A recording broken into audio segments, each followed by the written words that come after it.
So in this dream of mine, that was a combo.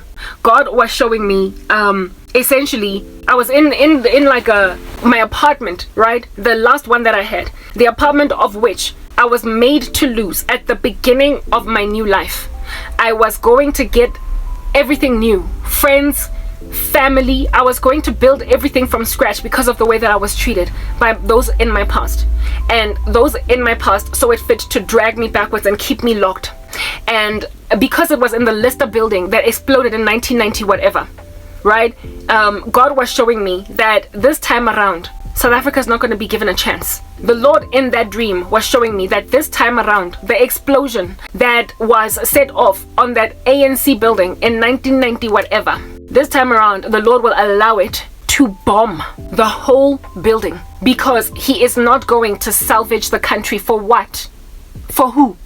When this is what you're doing to his saints. The ones who are crying to the Lord are such a remnant. They're such a small number that the Lord would much rather take them out of Sodom and then massacre the town below. The stand by South Africa of Palestine, the stand of this nation with Palestine and its desecration of relations with Israel was for me the final sign from heaven that what I've been suspecting about South Africa all along is true. This country is completely judged. It's over. All that's left is for Lot to get taken out of Sodom. In my dream, I was in this apartment, and that apartment represents to me a place where I wanted to start a future, but one where the rug was pulled from underneath my feet. I spent the whole year there looking for a job, never got it. I ultimately had to move out and into my mom's house.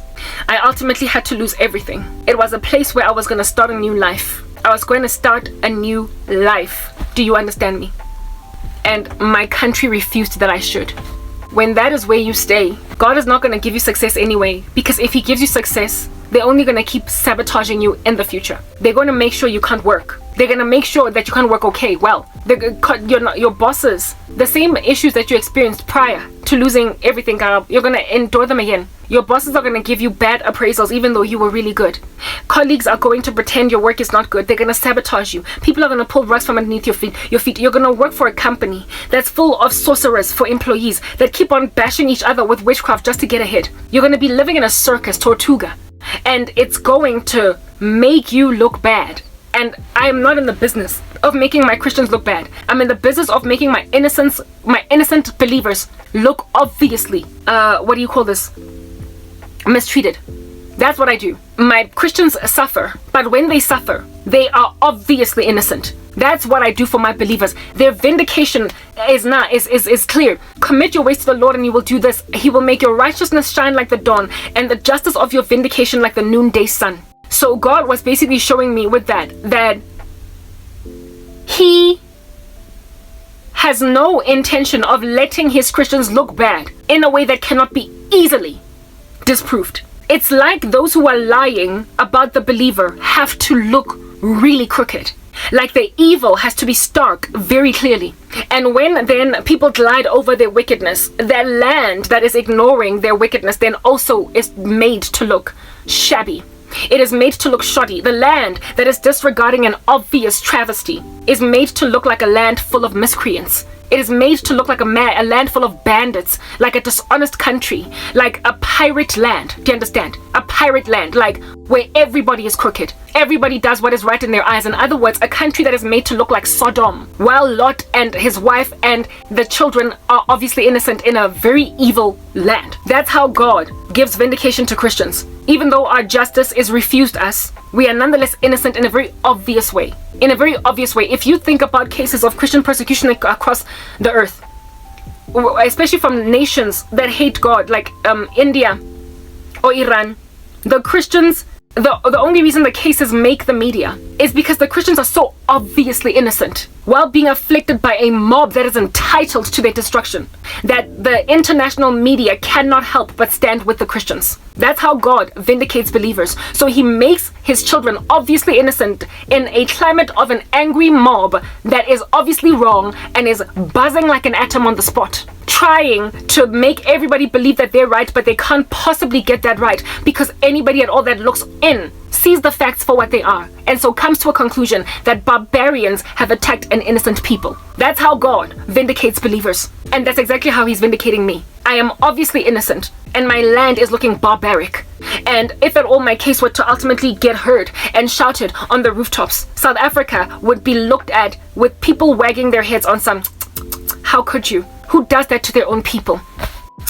People would look at South Africa judgmentally, very judgmentally. That's why they're working tooth and nail to blind the world from my case. I am obviously innocent, and it is the obviousness of that innocence that they're trying to block from going out there. So that's why the Lord did not let me get my life back. Otherwise, that clarity of innocence would have dwindled away. It would have fizzled down. And like I said, that apartment, right? It was a place where it is that I was trying to get back my future, but the land refused that I should do so. My country refused that I should do so. And guess who was in this room? We were in my apartment. All of us were in my apartment, but I had lost it. It wasn't my apartment anymore. It was somebody else's. But all of us were running into this apartment, almost like there were bombs exploding outside. They were in my dream. Like I said, it was in the context of that Lister building and this apartment. We were being chased by Hamas. It was literally Hamas. We were being chased by a bunch of gratuitous murderers that had suddenly just hopped on our land and decided to shoot anyone they saw on the street. Anyone they saw on the street. So they were like Hamas that way. All of us ran for cover. We ran for cover, and some of the people that I was running for cover with were like professionals. They were men in suits, women, children. Like, it was just basically getting caught off guard, just like the way that it happened in Israel. And these people, Hamas, you know, the same way that it happened in the kibbutz. Yeah. The way that they just came in and they started shooting indiscriminately. We were being pursued by a force like Hamas in my dream. And we ran into my former apartment.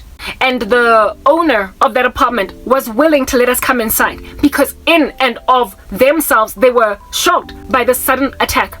And once we were inside, hiding from these bullets that were raining, hailing all over the show, I noticed that one of my friends from high school was there.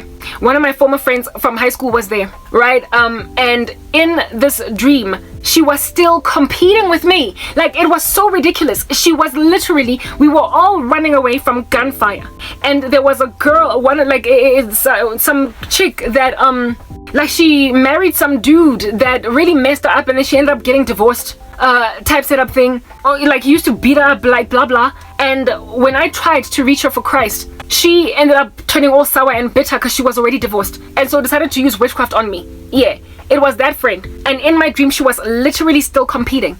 She did not even want to look like she was, say, you know how right now I've got acne on my face or hyperpigmentation that is fading. She was like, look at my skin, I have no acne. I was like, whoa. Hamas is shooting down South Africans as they walk in the street, and all you can think about is what it is that you have that's better than me. She was still competing. She was also competing with me with the fact that I'm unemployed and she's not. So where it is that I was running, I was wearing these very lowly clothes that I'm wearing right now. Just some top and just 1 minute.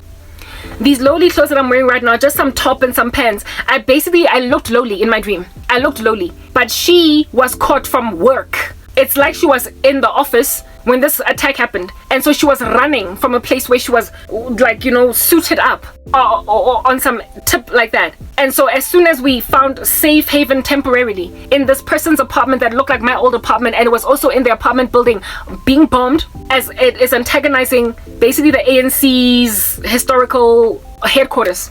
This chick was not only competing with me with skin, she was also competing with me with the fact that she was dressed, catered to. She had money. Do you understand? And I was poor. I looked lowly. I was running from a position of lowliness, and she was running from a position of opulence.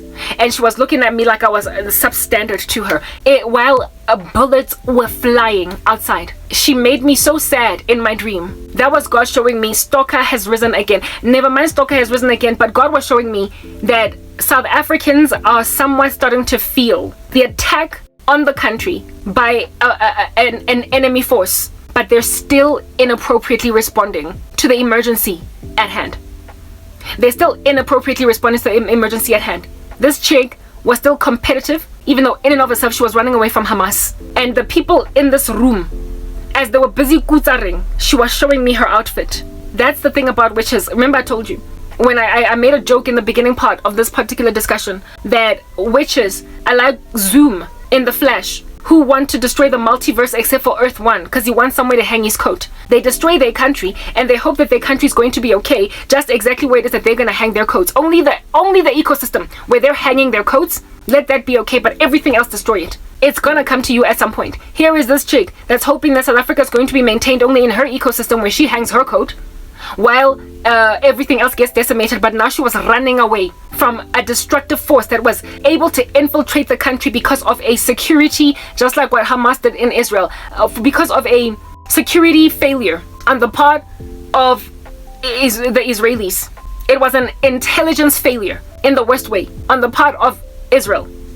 In the same way that what's happening in South Africa right now is literally an intelligence failure. I don't know how a government can allow all this nonsense to thrive. I don't know how so much corruption can be allowed to run rampant to a point where nobody is waking up to realize that absent of changing your hearts away from corruption, the country will inevitably drown. You cannot be so defeatist and so greedy and rapacious in your own selfish capacity that you will be prepared that your whole country should crash just so you can be rich. Because on that day, where are you going to spend your money? Where are you going to hang your coat? Where under heaven are you going to lay your body at night if your whole country has been destroyed? Witches are not waking up to realize that. Neither is the corrupt government waking up to realize that the country is being laid destitute because of their corruption. So if you have nowhere to put your coat, if you have nowhere to lay your head at night, then it's time to stop, don't you think? Like, it's time to stop. You gotta know when to stop. Like, your rapacity, your greed cannot be made to linger, be proliferated, when now the gangrene is spreading even to your backyard. At what point do you stop? When you are also running from a hail of bullets from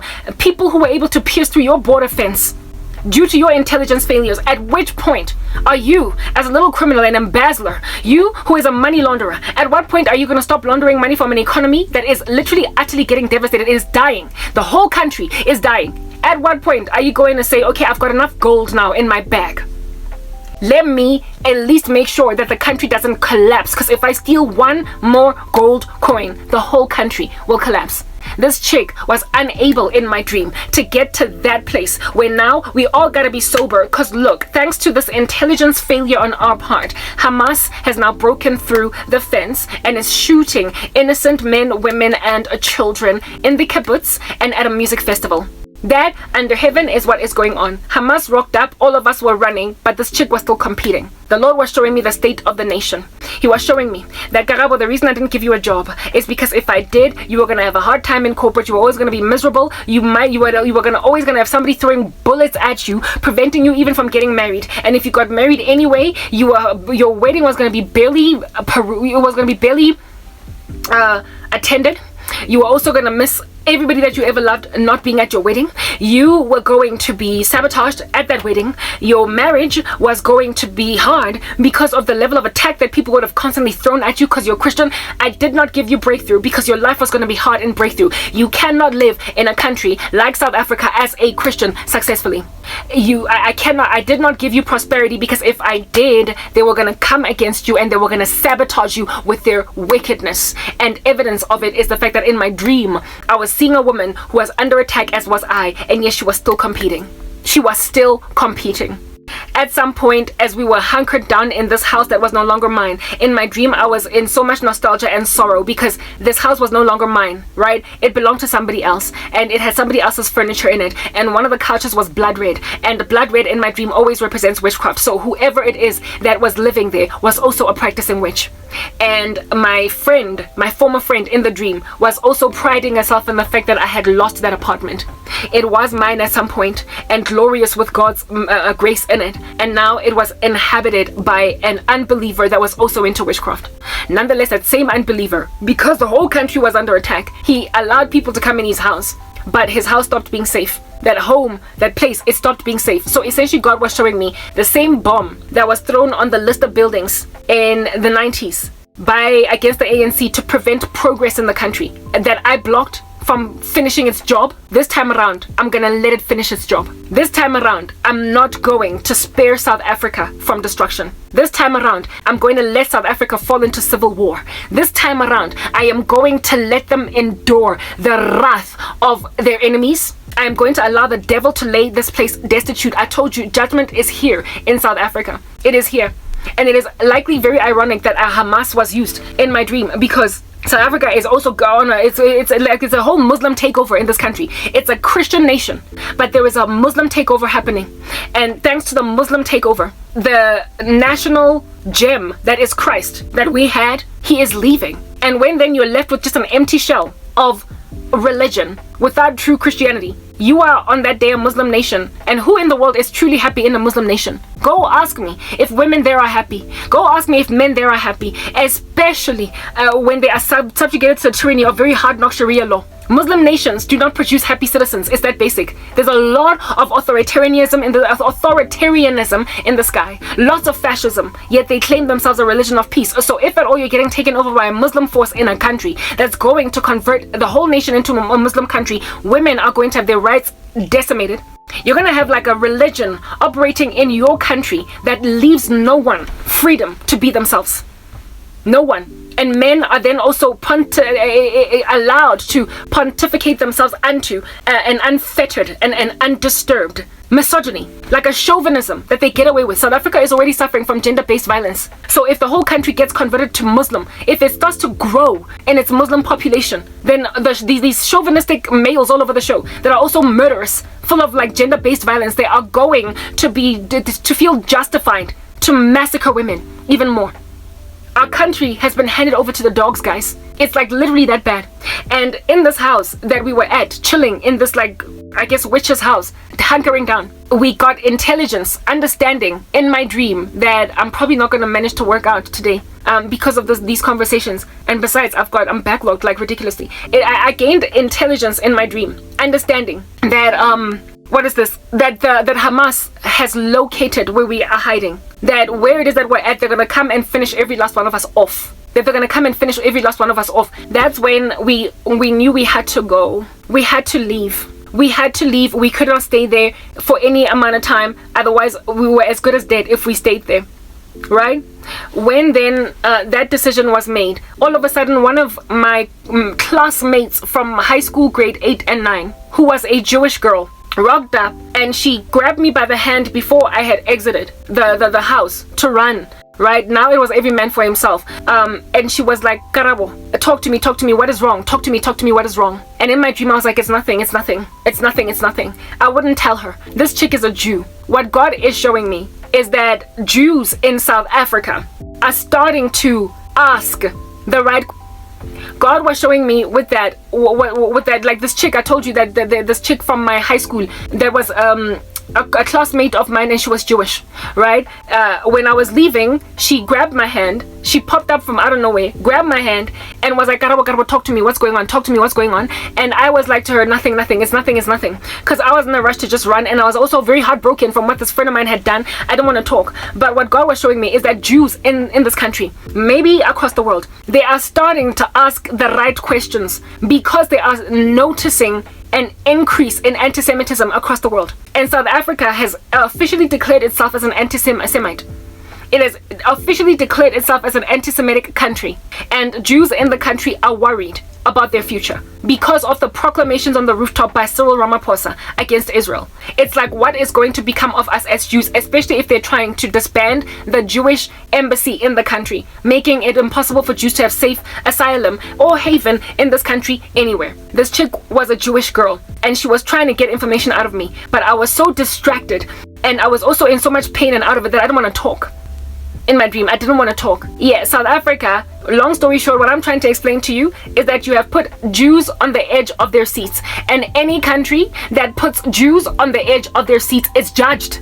It's judged. This chick is my friend on Facebook. She saw me ranting and raving some months ago to everybody as I was busy saying, you guys are nasty, you're messed up, how could you do this, little lawyer about from Facebook, wada. I eventually walked away from my Facebook because I felt like everybody just worthlessly ignored me. But this chick finally came to me, grabbed me by the hand and was like, okay, talk to me. What's going on?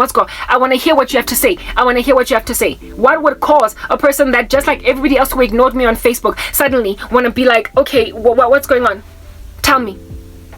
What's going on? Tell me what's going on. It's the fact that after all these months have progressed, now all of a sudden Jews are noticing that they're not safe anywhere, and the only people that are supportive of them, the only people that are standing with them are true Christians. It's Christians that understand the Bible, and we've got the numbers in a way that they struggle with numbers, and so any support that they can get, they're taking it. She's likely experiencing where she is at or where they are at a lot of anti-Semitic sentiment in the office where they work. They've probably got colleagues who are busy politically just flailing Palestinian flags at their desks, hinting, right? So if you're a Jewish colleague, you've got like these bad vibes from a colleague that used to be good to you once upon a time. This chick wanted to talk to me in a way that she had ignored me just months ago, and I did not have time to pay attention to her because I was in so much pain. Ultimately, it was every man for himself, right? This chick tried to talk to me. I was in too much of a painful state to focus on her, and I believe my difficulty to focus on her or talk to her was also God showing me that the Jewish population of South Africa has wasted time in the warnings that they have received from Christians. Never mind the Jewish population, but every watchman and every watchwoman that has been standing on a rooftop warning, sounding an alarm. We've been ignored for so long that now that the sirens are going off and now that bombs are landing, we don't have time to give people one-on-one attention anymore. Like the same curious conversation that we ought to have had months ago, we can't have it now because there's just no time to elaborate, expand. There is no time to exposit on it anymore. Now, guns are blazing, people are dying, and so it is the prerogative or responsibility of sad Jews or confused Jews or Jews that are scared for their futures to basically interrogate or investigate what is their best option by themselves. They're gonna have to do this by themselves, because when a nation is being bombed now, everybody's running, including the Christian that tried to warn you. They're running. And in my dream, this Jewish girl from my school was like, Karabo, talk to me. And I was just in so much pain. I was so bereft. I was going through so much that I was like, it's nothing. All of a sudden, she wanted to talk. Would you not want to talk when all of a sudden your country makes a decision to cut diplomatic ties with your country? All of a sudden, there's so much anti-Semitism. You are struggling as a Jew to even mention that you're Jew when it is no longer easy for you to just mention in a conversation, oh, I'm Jew. It's not for you to mention in a conversation with people that you are a Jewish person. You can't, like, Jews, ever since what happened on the 7th of October, can't just drop the fact that they're Jews. In Europe, they have been advised to not show anything visibly on the outside of them that they're Jewish. There are Orthodox Jews that look so Jewish that there's no ignoring them. They're always wearing either, is it a yarmulke or whatever, or those hats that Jews wear. And they've got these tassels and these beards that are like, crocheted or whatever. And when they're walking around and wearing those suits of theirs, when they walk around, they look like rabbis. When they're walking around, they look like Jews. And in Europe, they were advised to go and wear a jean and t-shirt. They were literally advised to go and wear jeans and t-shirts and not walk around in society looking so much like a Jew. That's what they were told. That's how bad the case is right now against Jews. And so when things are that bad, that's when now this chick is coming to me on some talk to me, and I couldn't focus on her. And again, like I said, if a land is that abusive towards the Jews to a point now where they're scared to so much as reveal that they're Jewish in any ecosystem, that country's judged, it's over. Like, I properly don't even know, guys, if, what do you call this? If there is a future, I don't know. Like, something tells me that the rapture is happening because with all of this chaos, anyway, whatever. The dream then, I remember we're in this house. We all then end up leaving, running out of there. Otherwise, it's a suicide mission to stay. And we scattered, like everybody, it was every man for himself. And I was then running like everywhere. Like it was so desolate. The country was bombed. There were just rockets flying all over the show. Yo, guys, it was war. But even though it was war everywhere and it was every man for himself, my car keys, right? I had left them by mistake in the house where I was at. I had left my car keys there. And I was out there running, hoping to find my car started and then start driving. And because I was walking around, I then had some random, boy, YouTube star guy that has got, he's got a big channel. He's a comedian. He was out here busy and share. Guys, I'm there was war. Do you understand? Bullets were flying. People were running away. No one was safe. And the outside world was also a combination of a school, guys, my high school. Whenever you see things from so long ago, it speaks of regression.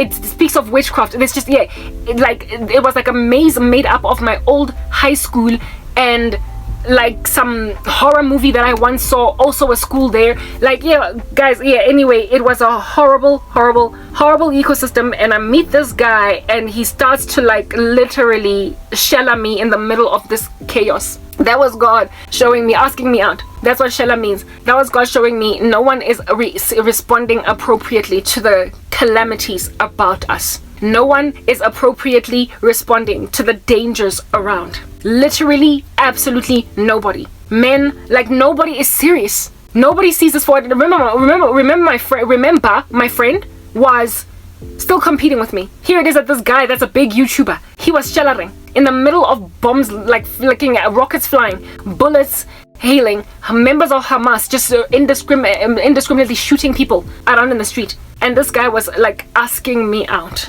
I just looked at him on some, do you know where my car keys are? And then he's like, I can help you find your car keys.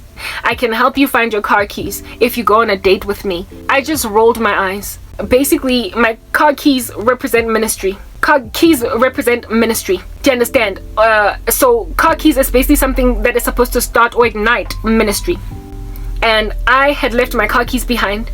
And this guy's actually telling me he can help me find my ministry, build my YouTube channel, essentially, if I go on a date with him. Like, as in, yeah, okay, like, yeah, I am a very serious woman of God. We are very serious people of God. We don't have time to be fraternizing in the middle of a war. But people don't see that it's war, except look around. I just left this guy there, still looking for my car keys, looking for my car keys. Ultimately, I happened upon a band of people. All of us were black in race, right? And these people all were also running. Everybody was running. So I found a group to run with. And we are running. There appears to be safety nowhere running. Ultimately, we get to an apartment building. And this apartment building looked like the apartment building that my dad and his second wife stayed in. This apartment represents a time in my life when I was, my dad and his second wife lived in some apartment building in downtown Joburg as well.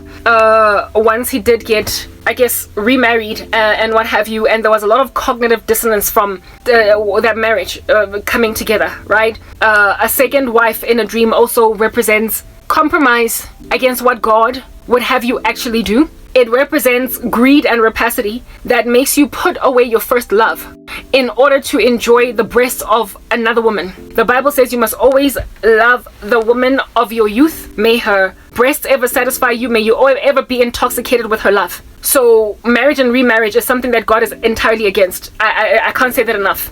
And this particular apartment building that we ran to was the one where my dad and his second wife were staying.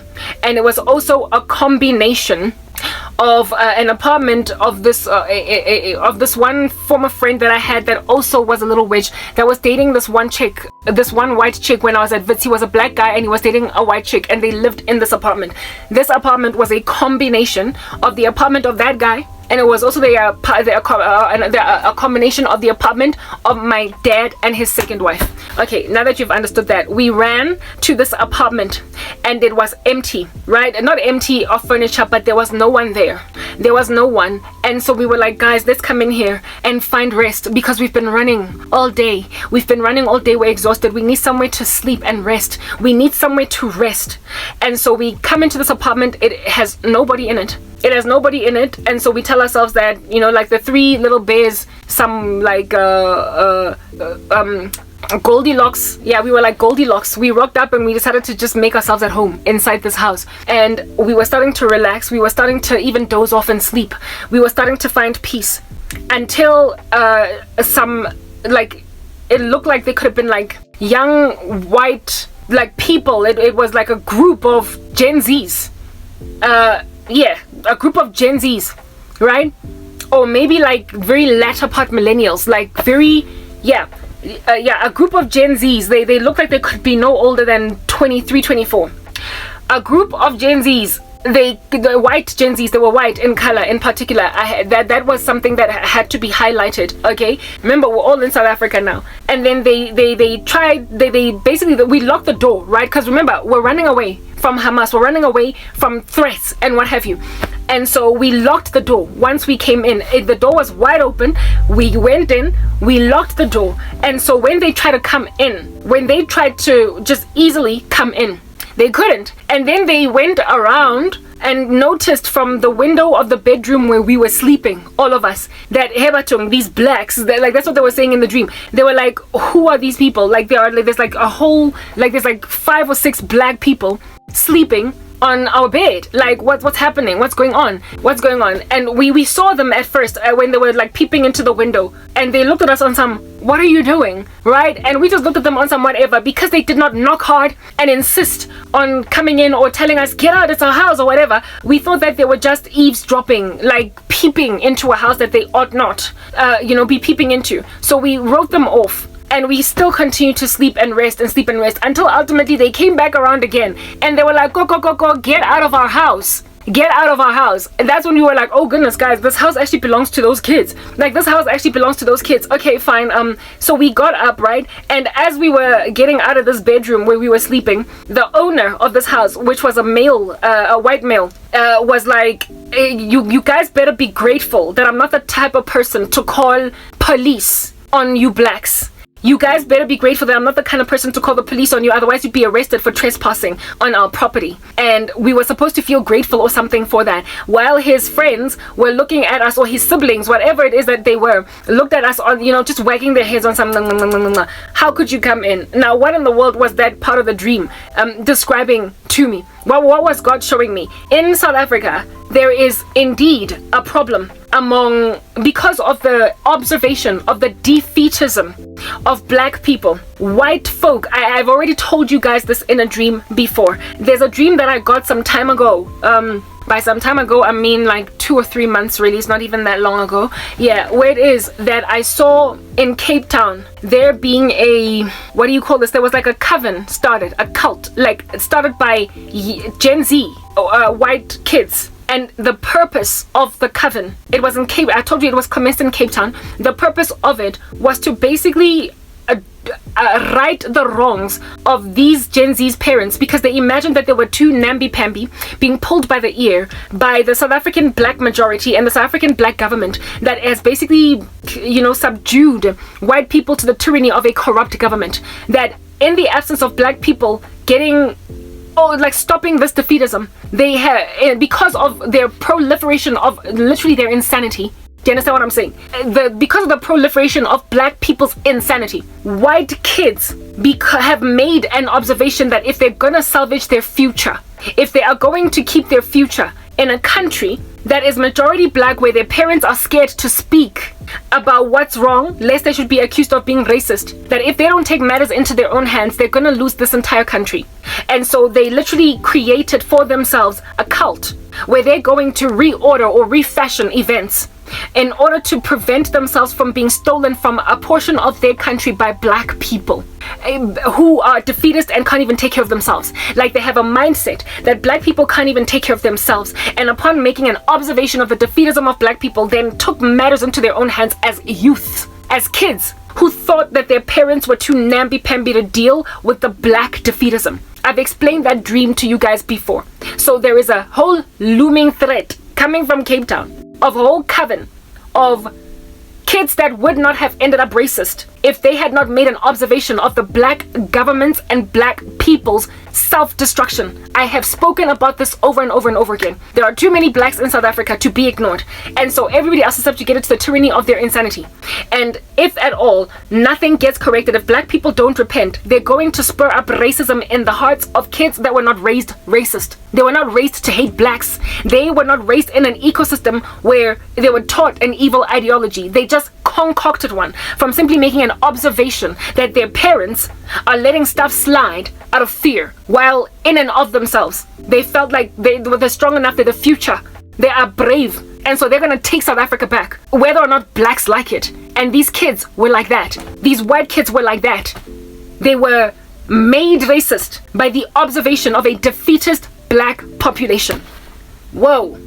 And when they saw us resting on their beds, they were full of mockery. Do you understand? On some, this is our place. We have peace here, except the whole country is under a dereliction. Everybody is in danger. We ran away from a threat and found safe haven in this apartment, but this apartment was still in South Africa. It was also, like I said, my dad's apartment with his second wife, and also an apartment where it is that it was mixed up with an apartment where it is that one of my former friends used to live with his white girlfriend as a black man. All right, this the whole second wife thing was the Lord showing me a settling, a compromise, it would have been better if things were the way they ought to be. But since we can't get things the way that we want them to be, we're going to create our own little new thing that we're doing. We're going to come up with our own rules. It's like marrying a woman and then divorcing her and taking a second wife. That's wrong in the sight of God. You must always enjoy the breast of the wife of your youth. Do you understand?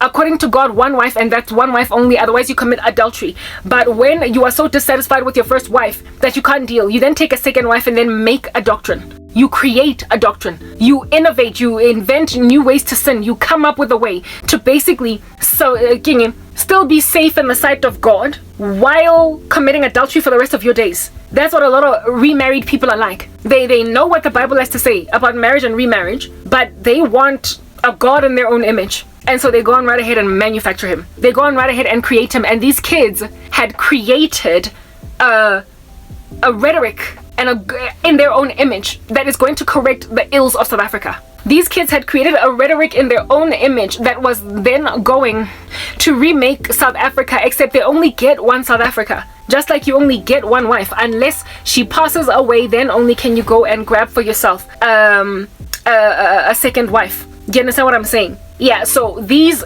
children that were mocking us as blacks, even though they were insincere in their mockery of blacks, from the first dream that I got about this cult full of white children, well, they were not children, they were like Gen Z's, like early 20s, okay? They were not fully converted to darkness. In other words, they were not fully racist. They were not fully racist. They were en route becoming like Aviabia. They were not comprehensively taken over.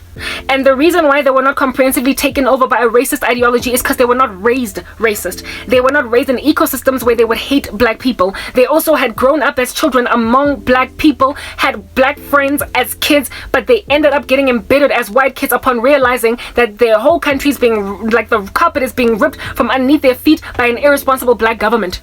So they don't entirely hate black people, but they're getting to a point where they're like, if we don't take matters into our own hands, we're going to be destroyed as a country by these blacks. That was their mindset. That was their mindset. That is exactly like what it is that Christians who go and marry and remarry are like. They don't want to walk away from God entirely. They don't want to disregard doctrine. They don't want to ignore what God is and who he says he is and what he insists we be as his disciples. They don't want to mess up with God.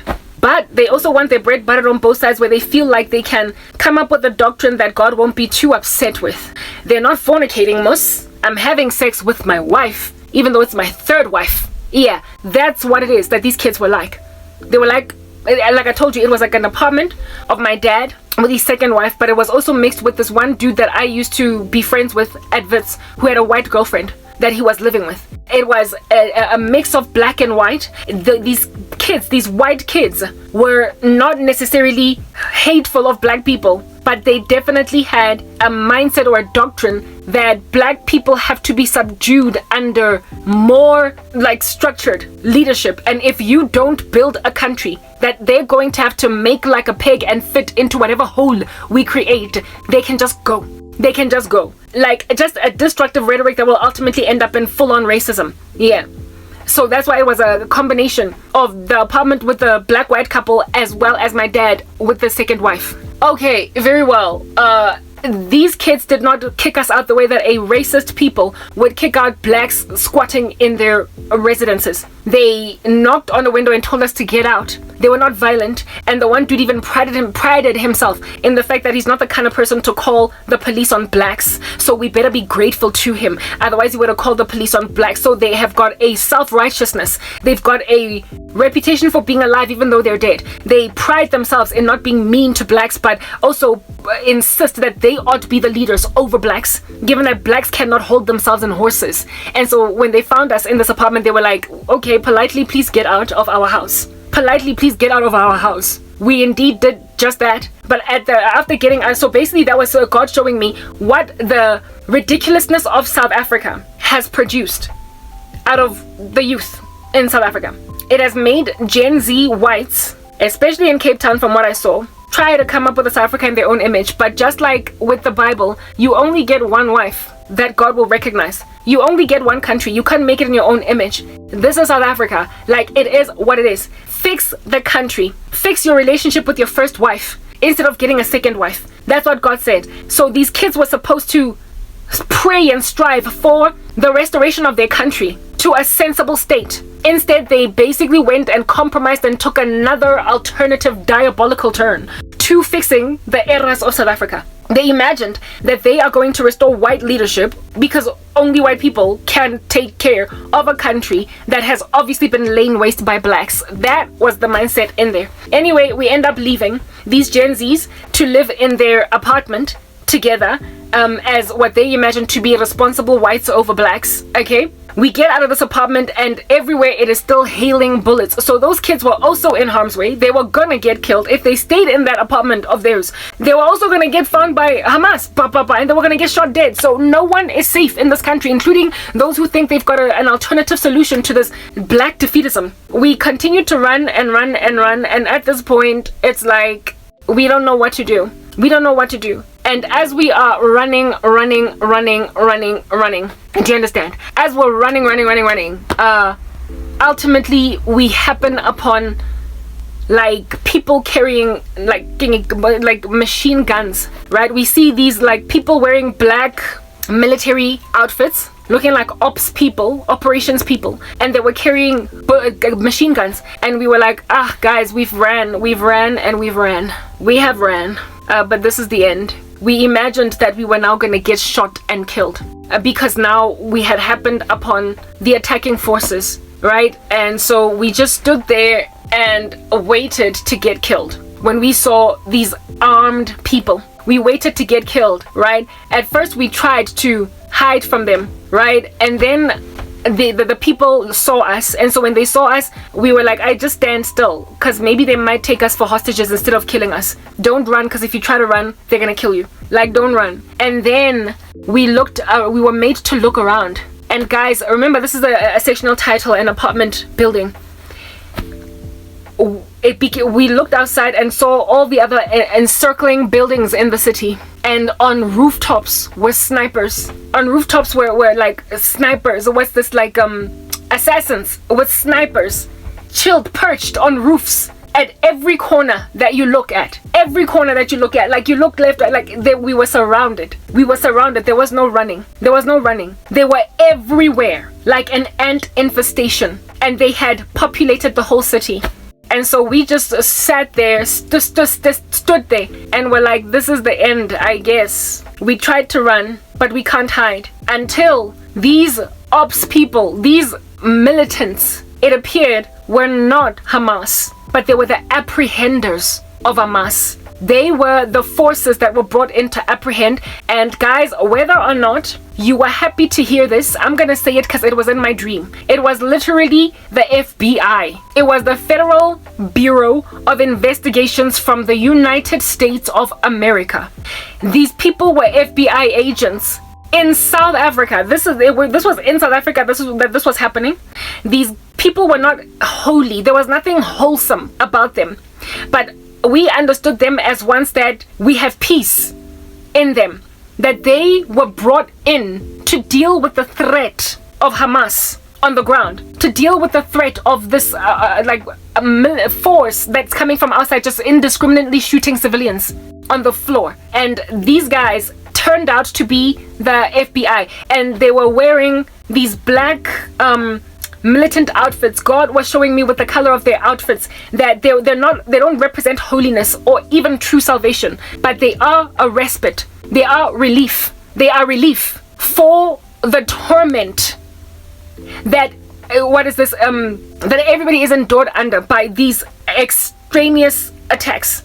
They are a relief, even though they are an unholy relief, but nonetheless a relief. So it is not that okay, like I said, whether or not you want to be glad with this information, it was the Federal Bureau of Investigations, it was the FBI, it was an American presence, an American force in South Africa that gave relief to everybody that was running away, that was under siege by this extraneous attack. It was the FBI, and these FBI people then called us. One lady that was like a shooting lady, right, holding one of these big guns, was like, what are you guys still standing there for? Like, get away from there, come inside. And so we walked towards him as a group, we walked towards her as a group, and then she puts us behind her and then continues to patrol the area. And as a result of this FBI presence, the Hamas threat was not eliminated, but it was severely squelched. It was minimized. Like, Hamas had to be a lot more stealthy now. They had to be a lot more stealthy if they wanted to go house to house and kill people. They could not just run around in the streets and shoot. They had to go and attack stealthily. They were still forcing to fight, but there was too much of a resisting force around that if any of them was spotted in public, they would get shot dead straight away from snipers, like proper. These FBI agents were so scattered all over that some of them were on roofs perched with snipers waiting to shoot any terrorist that was walking around in the room. So they ultimately put us in a room, okay, and in this room I started to feel like I needed to pee, but that was part of the fact that I actually in waking life needed to pee. You know how that makes it into your dream? So I was like, my goodness gracious, I need to pee. What bathroom am I going to use? The only one that I know is the one in my former apartment. And the FBI agent was like, no, here's a key to a bathroom up there. In a way that it is safe. You're not going back to the apartment because that is a target by Hamas, and they're gonna go in there and they're gonna shoot anybody on the inside. And that is how my dream practically ended, where it is that I needed to pee, okay, and I told this FBI agent that I need to use the bathroom, I'm pressed, and instead of going to a dangerous place to go pee, she gave me a key to go to some other bathroom upstairs, where it is that I would be safe to do my business. I then eventually woke up because I needed to pee. Yeah, I woke up and so I went and I used the bathroom. Yeah, type of setup thing. And that's how that dream ended. Now, in terms of the FBI presence, for the life of me, I don't even know what that means. I have a massive bone to pick with America right now. I am very heavily upset with America. And so I feel like there's nothing good that can come from there. But from what the Lord showed me, they are the present solution to whatever under heaven is happening, even in South Africa. I cannot explain to you what that means. Remember, I said yesterday, and it was the day before yesterday, the video that I did, that South Africans need to get out of the country. They need to leave because this country is judged. The land has been infiltrated by essentially Hamas, and it was shooting everybody down, right, etc. Like the pro-Palestinian stance that the country's taking is basically shooting dead Jews and Christians in South Africa. Literally, I did a video just 2 days ago explaining that if you're Jewish or Christian in South Africa, you're in danger. And that's what that dream was showing me. People were just in danger by mere virtue of being professing Christians or Jews. And I saw that one Jewish girl who was scared, remember? And it then became an American ubiquitous presence that gave South Africans peace to walk and live. I don't think that God was showing me, guys, I don't think he was showing me that an American fighting force is coming to this country, because South Africa is not resisting Hamas. South Africa is not resisting Palestine. South Africa is not resisting hostilities against Israel. They're not resisting that. South Africa is standing with it, meaning that if you're a Christian in this country, you're as good as shot dead by Hamas. That's what God was showing me. And so the only place where South Africans are safe, from what I saw in my dream, we was protected by FBI agents. So it was a militant force from the US of A. I told you guys that y'all need to move to the west that Europe is safe for you, and America, I wrote them off. On some, I feel like God is judging them. It's over for America because of their sins that are piling up to the heavens, plus they're nowhere to be found in Bible prophecy. Well, what it is that I saw in my dream, America was the relief for a remnant. America was a relief for the small group that I was running around with. Do you understand? It was FBI agents, but remember, these FBI agents were clothed. They were just like clothed in this like black outfit. They're not holy. They're not good. They're not peaceable, but they are antagonistic to a Muslim takeover. A Muslim takeover. They are also antagonistic to a Jewish annihilation. America is utterly and comprehensively, from what the Lord showed me, a place where it is that Christians and Jews, it appears, still have some kind of protection. I like yesterday I spoke about, not yesterday, day before, whatever, Europe being a thing. And I said go to Europe because that's where you're likely safest. If you've got a work permit, if you've got all these things, right? If you've got lots of skills, lots of experience, lots of expertise, and you can get poached as a South African to go and live in another nation, go to Europe. Well, according to what God showed me, the US is even more protective of South Africans that are desperate to escape this Muslim takeover in the country that is going to cause Christian persecution and Jewish persecution, that America is apparently, allegedly, a safe haven. That's what I saw in my dream, because we gained a refuge or peace finally, running everywhere all over the show in an American militant force. But they were evil. Not evil, just not good. They were not good. They were not evil, but they were also not good, but they were certainly protective against Hamas. And then my dream ended.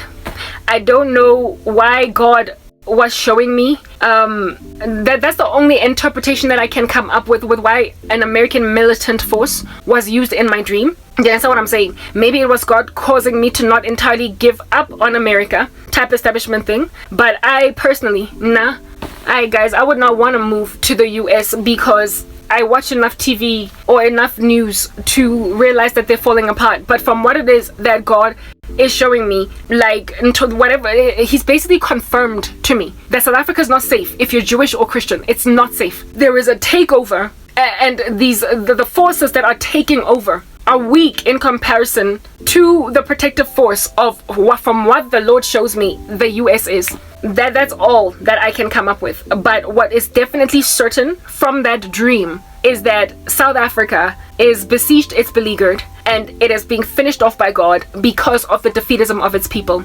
Oh, I said the dream ended with me needing to use the loo. True story, but before then, I saw my former friend from high school, the one that was competing with me in the dream, walking on, acting like I'm nothing with my former best friend. So they go on and they are with each other, and they were able to live safely in South Africa. They were able to live peaceably in South Africa without the FBI because they lost.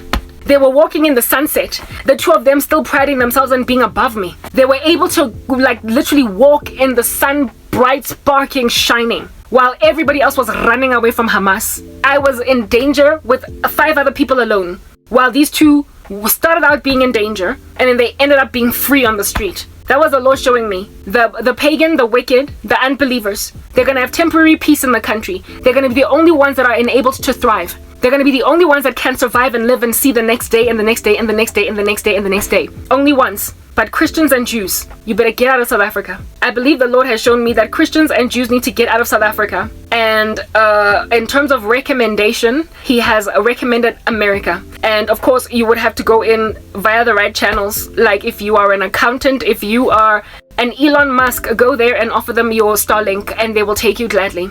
Like, I don't know how in the world I'm gonna get out of this country. I gotta go. But from what the Lord showed me, South Africans have basically safety for a decent amount of time in America, a country that I believe is on its way out and severely judged, is nonetheless recommended for Jews and Christians for now. It has been recommended all along. I thought God had written it off, but from what I saw in my dream, that's not the case. But South Africa is no longer habitable for believers. Don't say I did not warn you, guys. I did. I warned you. I'm signing out in Christ's name, Crank. Bye.